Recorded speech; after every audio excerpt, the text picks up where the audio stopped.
Euphrates నది తెలుసా?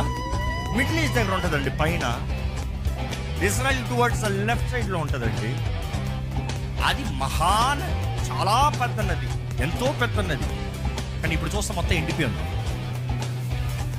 దీనికి మనకి ఏంటి సూచన?